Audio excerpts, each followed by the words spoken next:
So let him get to the core of this morning's session. Munqith. Thank you.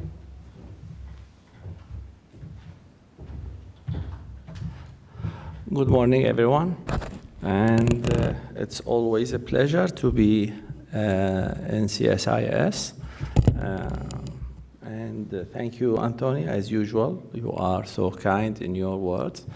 And I really wish that I can be up to your expectation. So today or tomorrow, it will be the 16th anniversary of 2003 invasion.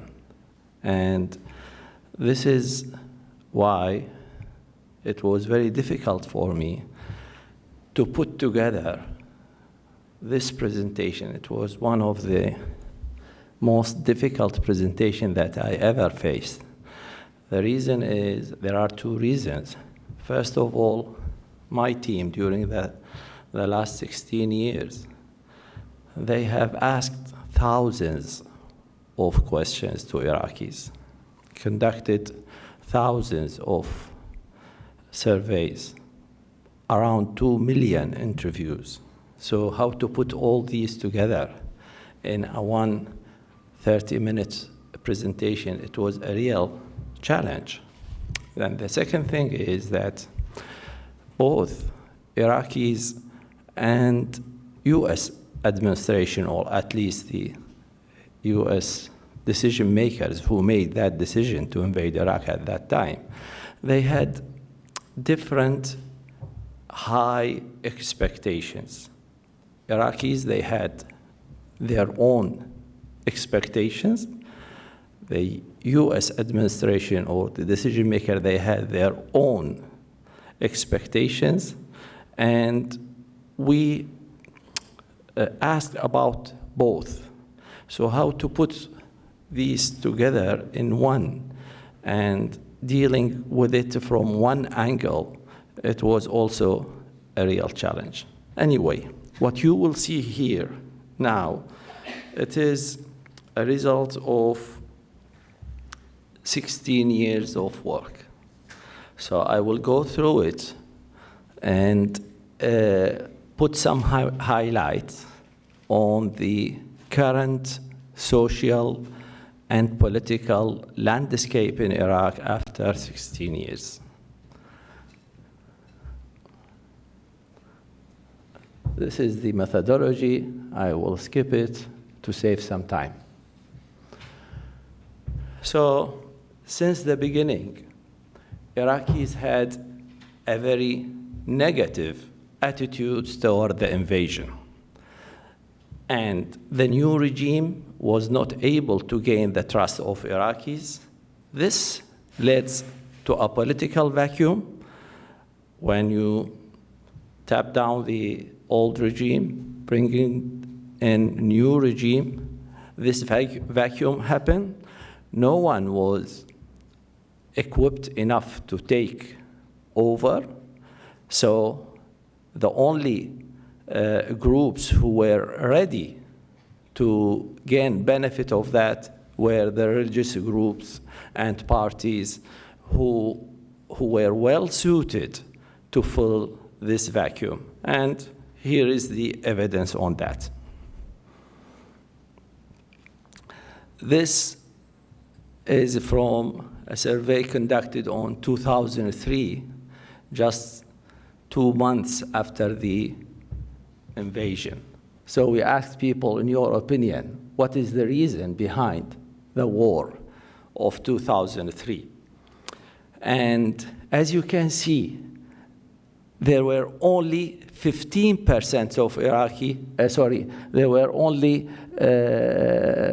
22%, it's not showing up here, 22% who believe that the reason is to bring down Saddam regime and achieve democracy, which was the main issue in the mind of the US administration. All others, they believe in it was a fight of Islam, it was to occupy Iraq or to divide Iraq. So the negative attitudes were there from Iraqi perspective, while the other side, the US and the alliance and the Iraqis who were with the US, they had a different expectation. And this is another example. In 2004, what is the closest description to your mind about the presence of the coalition forces in Iraq? Do you think of it or of them as an occupying forces, a liberating forces, a peacekeeping forces, others?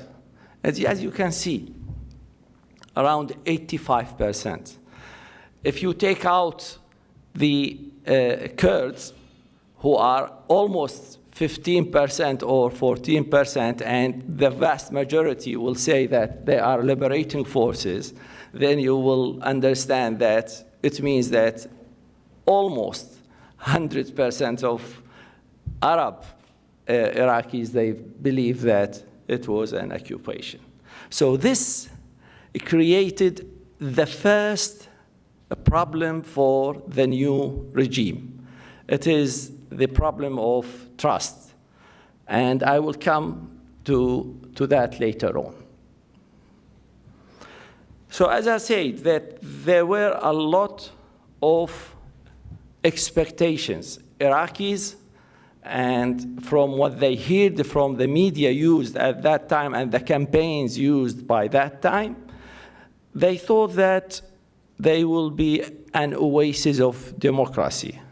They thought that we will be the state number 51, and we will have a lot of prosperity, etc. There were a lot of hopes. But at the same time, there were also a lot of concerns. Let us see some of these concerns and hope. The main concerns. These were the main concerns, but if you look at it, oh, sorry.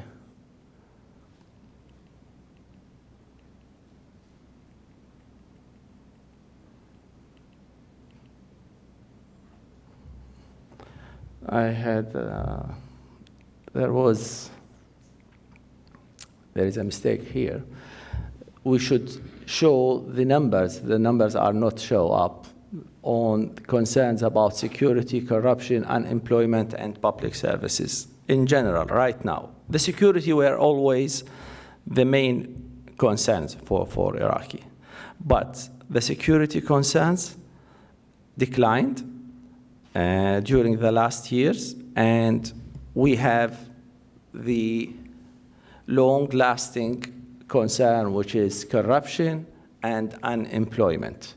And for unemployment, as you can see here, it's in Arabic, but unemployment is 2 digits in Iraq. If you take a look here, for the women,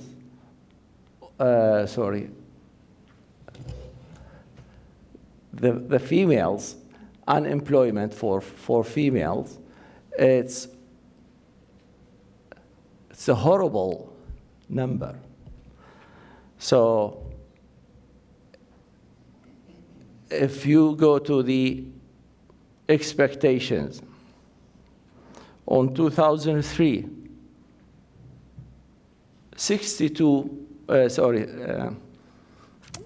one methodological point. I chose 5 different benchmarks here. The first parliament election, which happened on 2005 or 6, and then the US troops partial withdrawal during the years 2009-2010, ISIS occupation 2014-2015, defeat of ISIS 2016 and 17, and then the current situation. And this is to trace the public opinion in Iraq for this time. As you can see, there were a lot of hopes and expectations. Iraqis on both years, the average of Iraqis who say that we are going in the right direction was 62. They had a lot of hopes. And this declined, as you can, sharply to reach, before Daesh took over, it was only 34 versus 55 who say that we are going in the wrong direction. And even after the defeat of Daesh, people still are unhappy. And it reached 74% of people who say that we are going in the wrong direction. Right now, it's 78% of people who are saying that we are going in the wrong direction. Oh, yeah, this is the main concern. I thought that we skipped it. So as you can see here, security was the top concerns of Iraqi. Unemployment was not that much. Infrastructure was not that much. These are the top three concerns of Iraqi. Of course, there are a lot of others. And on 2009, and especially just before the left of the US forces, the security concern declined to 37%, and the unemployment concern jumped to 28%, and then the infrastructure. And right now, as you can see, corruption is the main issue. Unemployment is the second important issue.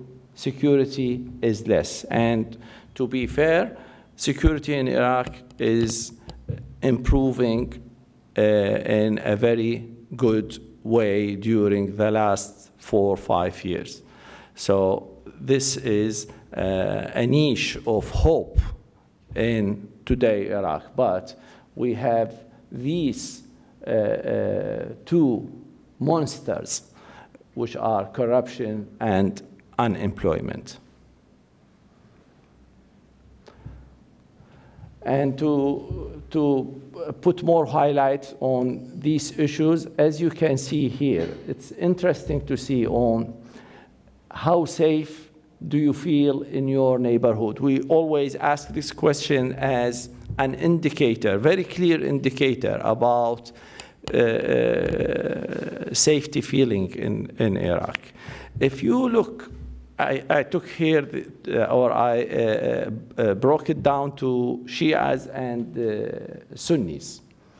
And as you can see here, during the civil war on 2006, you can see a gap, a huge gap. On 2004, it was almost the same. For Sunnis and Shia, they feel safe, 50% of them, they feel safe in their neighborhood, which should be, globally, the neighborhood is the safest place that people should feel safe in it. It's not like how safe do you feel in the country or how safe do you feel in the streets, but in your neighborhood should be very, very high. So on 2006, as you can see here, the gap. And then when there were a lot of operations by the Iraqi government and by the US troops at that time to improve the situation, the security situation, it improved till it reached this very high level of feeling safety on 2009, just before the US troops left Iraq. Yet, this declined sharply. I don't know how to use this. Yeah, this declined sharply, as you can see. Just This is just a week before Daesh took over Mosul and others. See the gap, huge gap. Only 10% of Sunnis feel safe in their neighborhood versus 77% of Shia feel safe in their neighborhood. Huge gap. And this partially can explain why Daesh was able to took over these areas very easy. And the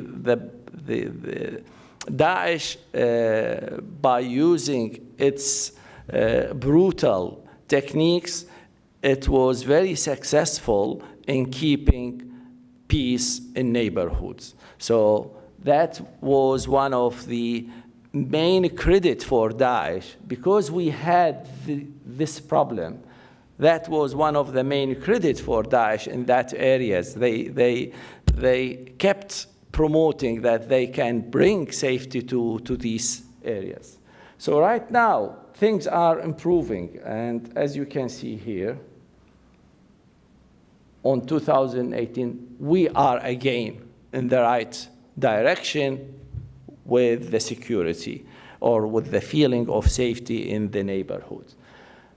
Though there are some annoying and worrying signs we discovered lately. I didn't have time to put it in the presentation, but there are again now some worrying and some red flags. I will speak about it later. And about the corruption. As you can see here, when we started asking about corruption, it was on 2012. 89% on 2012 believe that corruption is spread in Iraq. This did not improve. It jumped, actually. Now, almost every single Iraqi believes that corruption is spread everywhere in Iraq. Now, these were some general topics about concerns and hopes.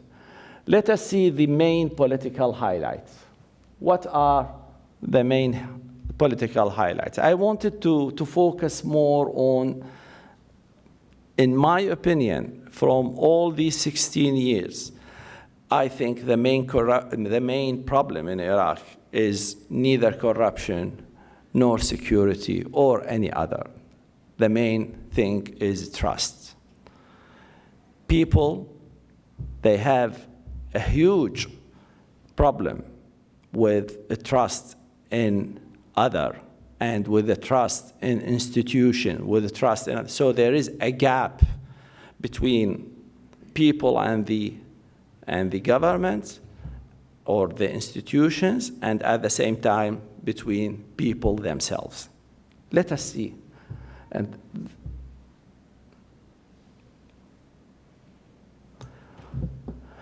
I took the last three cabinets or governments in Iraq. 2014, just before Mr. al-Maliki left. 2018, just before these both, just 1 month before they left the office, to be the comparison to be more fair. And for the current government, this also will show, what I will show here is the result of the government of Abdel Mahdi after 100 days. So, as you can see here, the trust in the prime minister was 37% in total. Of course, if you break it down to Sunnis, Shias, Kurds, you will see, just one number. Of these 37%, there were only 5% of Sunnis who had the trust in the prime minister. And of course, the president the Al-Marhum Jalal Talabani, 35% they had trust on him. Now, this jump, actually, Al-Abadi, he did well, and at some point, Al-Abadi, the trust in Al-Abadi, it reached 70% at some point. But this declined, and just 1 month before he left, it was 45%, which is much better than that. And of course, the president's trust in the president was 13% only. The situation right now is 33%. They have trust in Adil Abdul Mahdi, and the trust in the president jumped from 13% to 29%. But it's still early to judge it, because as I've said, these numbers of the two other governments came in their last term. So it's still early. The numbers looks promising, but no one knows. I mean, usually the 100-day is not a good judgment on any government. Things are still rolling down, and we will see what will happen. A trust in security institution, this is very important. On 2004, there were a high trust in the security institutions, and on 2004, but this declined, as you can see. In police, it declined from 2004 to 64. In the army, it remained almost the same. 2014, this is just before Daesh took over. This was the opinion of people of Iraq in the security forces. Yet, we should aware that this is the total number. If we break it down to Sunnis versus Shias versus Kurds, the numbers are totally different. For instance, before Daesh took over their areas, Mosul and Anbar, trust in the police was almost 10% only. In the army, it was almost 15% only. So it's different, but the total was like this. Right now, one of the good signs is that Iraqis have a trust in their security forces, whether it's police or whether it's an army. And still, even the last one, we have a high trust in the police and in the army in Iraq, which is a good sign. Of course, parliament and judicial system. I'm not worried about the parliament. It's always, it has a very low rating. It's not, I can say it's a global phenomenon. Everywhere, parliament does not have a high trust. But what is worrying is the trust in the judicial system. 2014, just before Daesh took over, it was 54% the trust in the judicial system. Again, if we broke it down, or if we break it down to Sunnis versus Shia, Sunnis, the trust in the judicial system was almost 30% only. Among Shia, it was around 70%. This declined sharply. And on 2018, it reached 45%. And now it's 33%. Only 1 out of 3 Iraqis have a trust in the judicial system, which means The judicial system is the system that people can go to it if they have conflicts or to solve their problems. Right now, to solve their problems, there are a lot of other substitutions or alternatives, which is not good for the state of Iraq. Fighting corruption. As you can see, right now it's 25%. 1 out of 4 believe that the government is really fighting or successful in fighting corruption. Dissatisfaction with the democracy. As you know, in 2003, when the invasion happened, one of the main goals was to establish a democratic Iraq. That's why we were always asking Iraqis about what do they think about Iraq, whether it's, do you think that Iraq has a democratic system or not? Those who are saying yes, on 2011 were 52, it declined to 36. Right now, only 19% of Iraqi, less than 1 out of 5 Iraqi believe that Iraq is a democratic system. Of course, one of the main highlights which on the political arena is the attitudes toward Iran and USA. You can expect the attitudes toward USA, but about Iran, it's interesting to see how it changed. And it's important here to break it down to Shias versus Sunni. This makes a lot of difference. As you can see, during the first stage till 2006, the trust of Iran, or Iran as a reliable partner to Iraq, 61% of Shias, they were thinking that it's a reliable partner.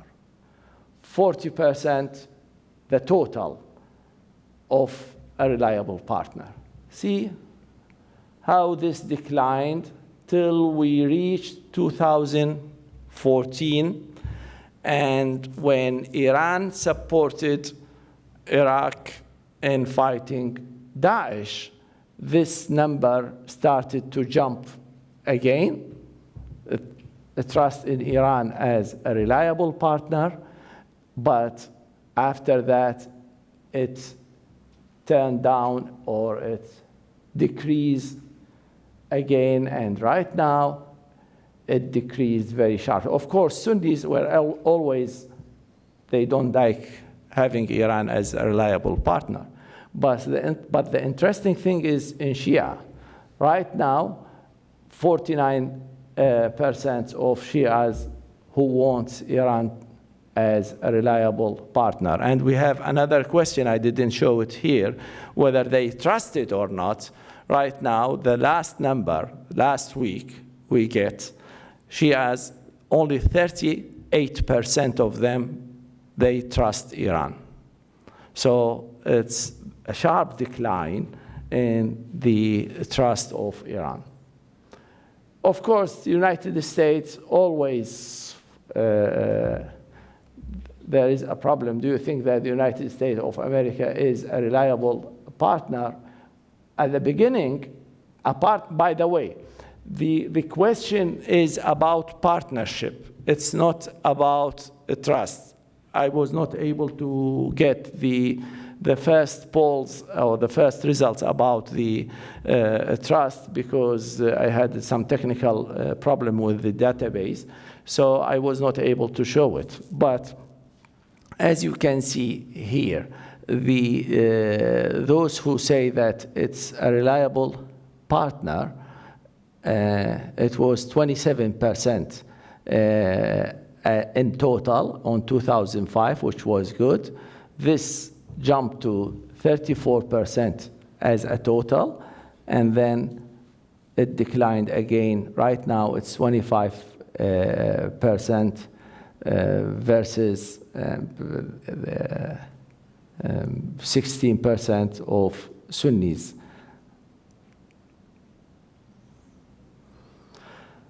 Other important issue, religious and politics. As I say that the religious groups were ready to take over when the vacuum took place. These are some questions about that. Percentages of Iraqis who believe that the government should base its laws entirely from Islamic laws or Sharia. As you can see, at the beginning, almost all of Iraqis, or the vast majority of Iraqis, they want the Sharia laws. This started to decline sharply after that on 2006, except for Shia, it started to grow up. But right now, on 2000 and till 2013, till Daesh took over the areas of Iraq, this declined sharply after that. So right now, one of Daesh's blessings, if I may say, is that they highlighted how risky is to base your laws on Sharia's laws. So after that, as you can see that on 2019, right now, Sunnis who believe that Iraq or the government should base its laws on Sharia, only 18%, of Shias, only 23%, and of Kurds, only 37%. So the vast majority now, they don't want the government to base its laws on the Sharia's laws. And the trust in religious institutions, this is also interesting to see. On 2004, the trust in religious institutions was almost 80%. And this decline, as you can see, right now, it's only 40% of people who trust the religious institution. Again, if we break it down to Sunnis versus Shias, we will see little different, not big different results, but in general, trust in religious institutions lost a lot of their trust. It's better to separate politics and religion. As you can see here, always this was the case in Iraq, even since 2003.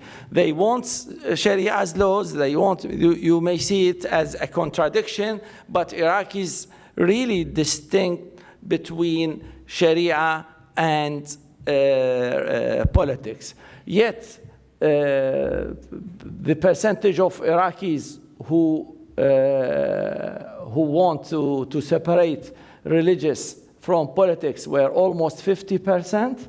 This declined sharply, as you can see here. On 2003, right now, there are 87% of Sunnis who want to separate politics and religion. Almost 70% of Shias who wants to, of Kurds who wants to separate politics and religion. Almost 68% of Shias who wants to separate politics and religious, which is a good sign again. This is another good sign. Generally speaking, would you say that now I'm coming to the social issue. Would you say that most people can be trusted? The xenophobia in Iraq. This is one of the most worrying issues for me in Iraq. The xenophobia. the distrust in others is huge in Iraq. As you can see, it was 40% who believe that others can be trusted. This declined to 30% just before Daesh took over, and then now Iraqis, only 11% of them believes that they can trust others, which this has a very, very negative consequences on the social networking. This has a very negative consequences on the trial or the government efforts to establish good relation with the people of Iraq. Right now, no one trusts no one.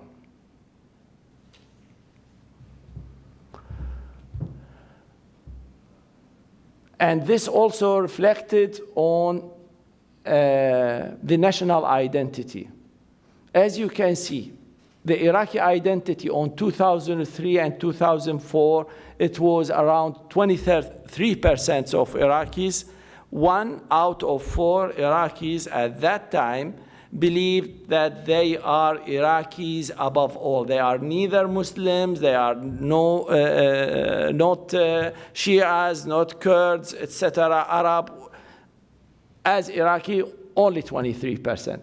This improved during the year till we reached before the US troops left Iraq, it reached 60%. Then this declined to 41%, and after the victory or the defeat of Daesh, it jumped again to 81%. Right now, it started to decline again. And when the national identity decline, this means sub-identities are going up, which is also a worrying sign, and we should take care about it. The government should take care before things getting worse. That's why you hear about federalism, etc., some other issues in Iraq. How would you describe relation between the different religious sects in Iraq? This also, as you can see, 71%, they say that it's a good, the relation between different parts of Iraq is good and healthy. 71%, that was in 2012. It declined. Just before Daesh took over, only 35% of Iraqis believe that the relation between different sects is good and healthy. But after that, and after the free of Iraq from Daesh, it started again to increase. Right now, it's 76% of Iraqis believe that it's good, the relation between different sects, and all other signs that we had refer to one conclusion in that regard, that the problem, the sectarianism or the sectarian problem between Sunnis and Shia is in its lowest ever level since 2003, which is again a very good sign. Yet this is also the demographic change and migration. As you can see here, I will skip that. On 2012, there were only 17% of Iraqis who wants to flee or to leave Iraq. Right now, 33%. 1 out of 3 Iraqis dream of leaving Iraq. Yes, I'm coming. I think this is very interesting. As a result of all this, we are asking this question always. Do you think that Iraq were better when Saddam's regime was in power? Better. On 2005, and this was in the middle of the civil war during that time in Iraq, 58% they say that it was better during Saddam regime. Right now, still it's a worrying. Around 47% they say that it's better. Red flags, again, these are some red flags. People in general started to, in Sunnis area, started to believe that Daesh can take over again, can reappear again, which is worrying. How likely do you think that Iraq will witness another violent extremist group? Also, right now, almost 75% of Sunnis believe that we will have extremist group. This is al Hajj al-Shabi. I don't have much time to take about it, but to talk about it. In general, there are many red flags. This time, the red flags are not only in Sunnis areas. It's also in Shias and Kurd areas. And this is a real worry for me, because when Daesh took over Sunnis areas, Shias and Kurds helped the government to defeat Daesh. Right now, what will happen if such event took place or take place again? Right now, there are some red flags. So, for instance, Shia's confidence in the local police at its lowest ever point. Though people who believe in a federalism in Basra are still 31%, but this jumped from 5% just 4 years ago. So we are facing a difficult time, many challenges. The government has to deal with it. Unfortunately, I cannot, the time is not in my favorite. Thank you very much. And if you have any question, then the stage for you. Thank you.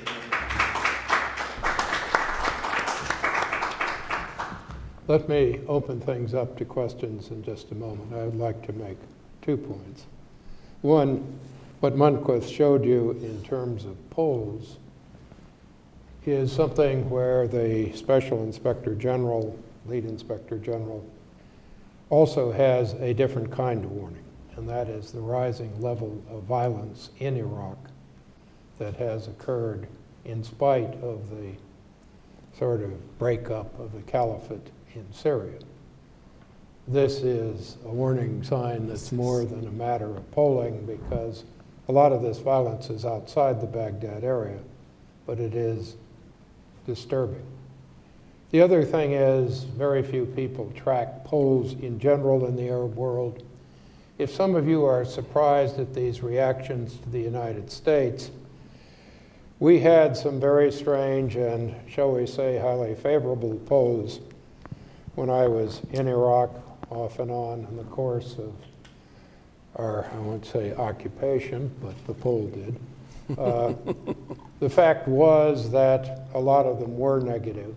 And it's interesting that 2 sets of polls, which cover a very broad range of Arab countries, one of all Arabs and another of Arab youth, show a very sharp decline in support of the U.S. as an ally and a strategic partner, almost a precipitous one.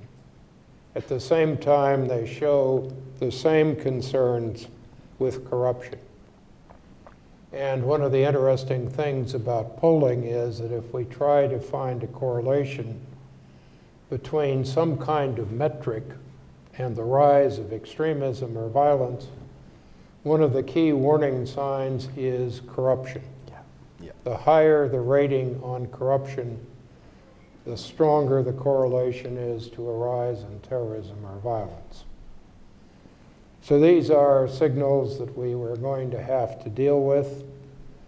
I don't think you can predict the future, but I think it is important to put these polls in context. With that, let me open things up for questions. The usual caveat, please have it end in a question mark and keep it shorter than a speech. Ladies and gentlemen. Yes, please. Yes, Dr. Munqith, thank you very much. Very interesting. The issue of trust, of course, is a sum of lots of parts. Yeah. So it is not just on its own. We have to deconstruct Yeah. the idea. Yeah. My question is, to what extent do you have the opportunity to present these results to the Iraqi government, to parliament, to what we call decision makers and policy makers? And if you have an opportunity, to what extent do they listen to you? Thank you. Thank you. Actually, it's interesting to ask such a question because till 2014 or 15, all the signs coming from Baghdad preventing me from going there and presenting the data to Iraqi officials. I can say that after that, and after, this is again one of the blessings of Daesh, the government started to listen to others. We were saying a lot about wrong practices in Sunnis areas which can lead to a disaster. No one listened at that time, and you remember at that time the Prime Minister, how he described anyone who says anything against his policy. But after 2015, they started listening. They started receiving it in a better way. Right now, I can say that I am going to Baghdad every month to present some of the data. Still, it's early to say that they are listening, but at least some of they receive some of the red flags. As usual, you know that politicians, if the results in their favorite, they usually say that it's a good result, it's a good polls, it's a good methodology. When it is against them, they usually accuse the pollster that his methodology is weak, he is biased, etc., etc. So, but again, I think especially the Prime Minister office, whether during Abdel Mahdi or during Al-Abadi, they started listening. I can confirm that. It's an interesting question because if you look at polls of the MENA region and the Arab world, you see that since really the best poll is about 2013 and is youth-oriented, although it has its own biases, two things occur. One is you see a steadily rising distrust of the national media and national news media, and a steadily rising polling result indicating that people feel, particularly young people, 24 and younger, that the government doesn't listen throughout the Arab world. These are not, I think, in some ways surprising. When you tighten security, in some ways, these are the results you get. But I think you always have to put what you hear in Iraq in a broader context. Other questions? Please. My name is Kumail Sambon. I'm one of the first Iraqi translators who worked for the U.S. Army and then the U.S. Embassy in Baghdad. I'm not one of these Iraqis who came with the U.S. forces, or what they call the Chalabis. My question is, you mentioned that in 2003 that Iraqis had a very negative opinion about the invasion.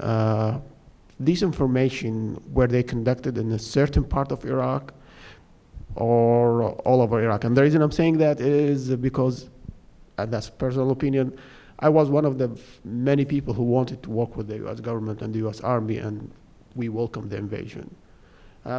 So probably your information is more precise than my information. That's my point. Thank you. Well, thank you. For sure, there were a good percentage of Iraqis. I didn't say that all Iraqis, and but the results or the polls conducted in all of Iraq, it's the same methodology, which we use it over these 16 years, and it's the same methodology which shows an improvement in trust in government or in some institutions. So the poll conducted in a very scientific way in these areas, yes, there were some people who looked to the by the way, the invasion or the occupation, it's official name of the by the resolution of the United Nations. This is not something that we can discuss. Anyway, it's how to look to things. This is why I say that it was very challenging for me when I started putting together all these slides, trying to show, because I know that people have different opinions, and all opinions are good for me. I mean, everyone has the right to look to things from his point of view, but in general, it's the same methodology, nationwide polls, and conducted by the same team. I think you might want to stress too, these are interviews. And one problem we have with electronic polling is when you have electronic polling, almost by the nature of things, you have selected the kind of people who have the ability to be electronically polled. Yes. Which means you have to have a smartphone. Yeah. And you have to be familiar enough with it and accept the fact people can cold call you, and you will then talk to them about controversial questions. Yep. But our polls some are things still work face to face. Yeah, our polls are face to face. For the last 4 years, we are using the most advanced technology in polling. We are able to trace our interviewers by GPS to ensure that they are going to the same sample drawn to them. We audio record all interviews. We have many different ways to check. Everything is computerized. So the quality control procedures are very, very high and sophisticated in our polls. That's why I have a lot of trust in these numbers. Let me ask a question, if I may, Munqith. The one thing you did not deal with, perhaps for time reasons, is the whole issue of Kurdish separatism. Yeah. And that, of course, the referendum and the rest. Do you have a picture as to the extent of the Kurdish interest in separatism at this point? Yeah. Yes. It's regarding the separation of Kurdistan. The referendum really changed the way how people in Kurdistan thinking. That does not mean that they are not thinking about independence state, but they have a lot now of intra-conflict than inter-conflicts. And in general, the situation in Iraq, it moved from the sectarian conflict between Shias, Sunnis, and Kurds to intra-sectarian conflict between Sunnis, Shias, Kurds. The situation right now in Kurdistan is that they are divided between Suleimania and Erbil, and their opinions regarding the referendum, how was it a good step or not a good step. Suleymaniye, now Erbil with this government are closer to the government than Suleymaniye. Suleymaniye previously were closer to the government. So things are not in general as it was before the referendum, and I think the referendum has changed the entire political landscape in Kurdistan. I noticed in some of your results you broke Sunni and Shiite polling into sub-regions. Yes. By area. Yeah. And first, I would be interested in how much the Shiites differ from other Shiites. Yeah. And then, if I may ask you, in dealing with the Sunnis, do you have a clear view as yet what is happening in Western Iraq? Yeah, yeah. It's a good question. I mean, the last presentation I had a few months ago here in DC as well, I referred to this. Now, the differences inside Shias and inside Sunnis areas are higher than the differences between Sunnis and Shias. For instance, in the south or in the Shias areas, you can distinct or notice clearly that there is a clear distinction between Basra opinions and other Shias opinion. In Sunnis areas, you can see clearly that there are some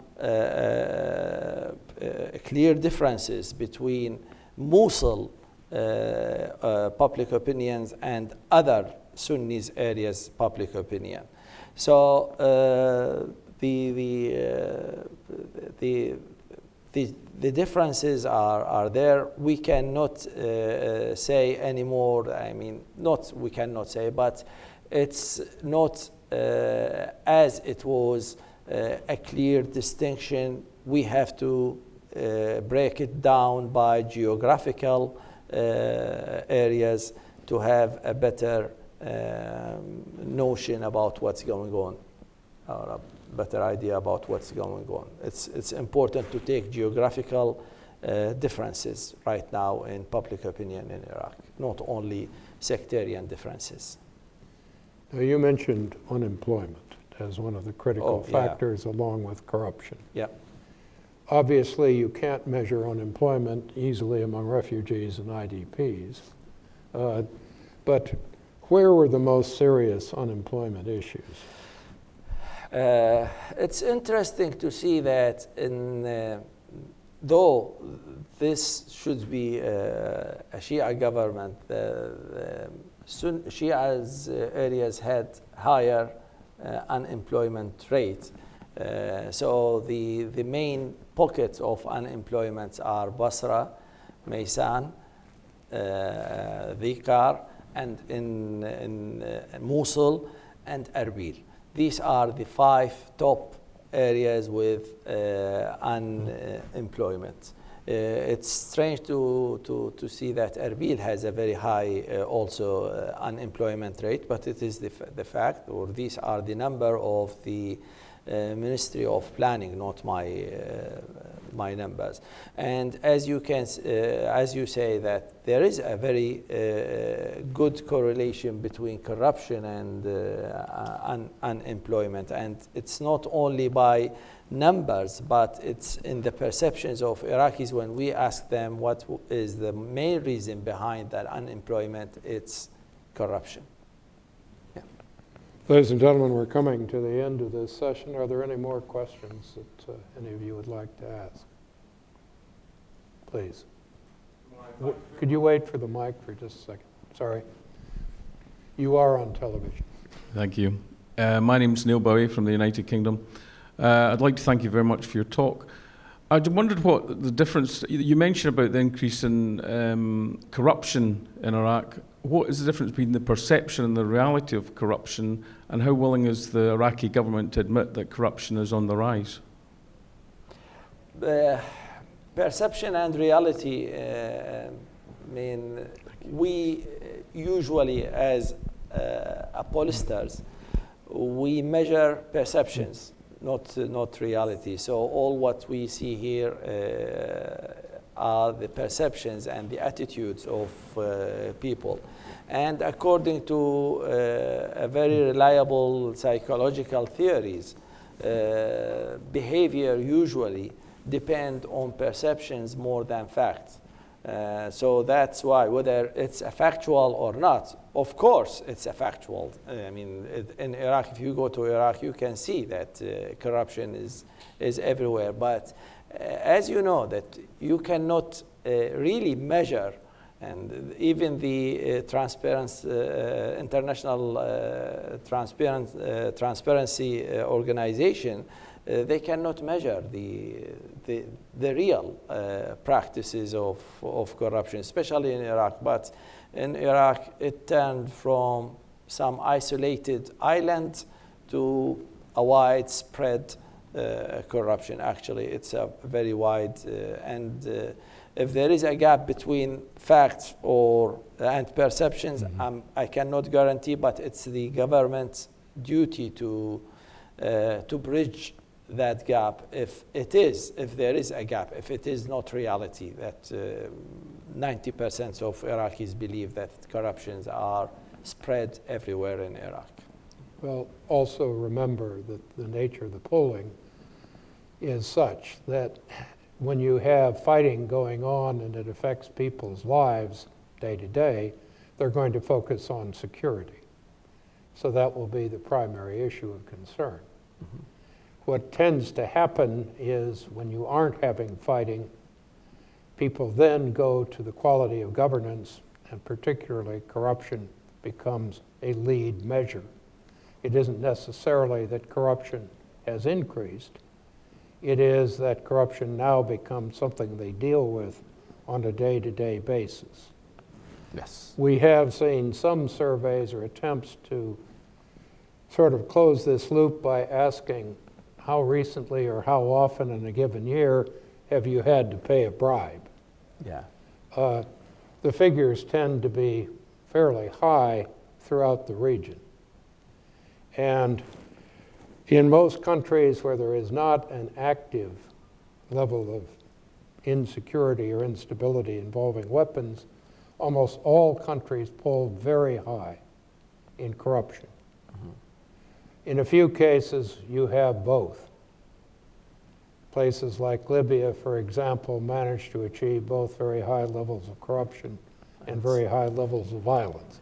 So they're not necessarily exclusive. And again, you can't always get to the root causes. I think that's one of the key problems. Yeah. But ladies and gentlemen, let me suggest that we thank Munqith in the usual manner, and thank you very much for coming. Thank you. Thank you. Thank you. We will put these results up on the CSIS website, and please feel free, probably take a look at it somewhere around, well, after lunch. All right. Anyway, thank you very much.